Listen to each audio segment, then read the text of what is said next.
কেমনে কি হইলে বন্যা শেষ হয়ে গেছে?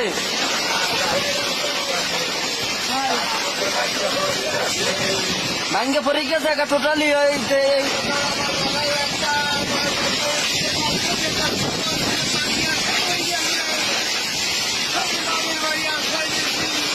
মানে বাড়ি আশ্রয় নিয়েছেন যাইয়া?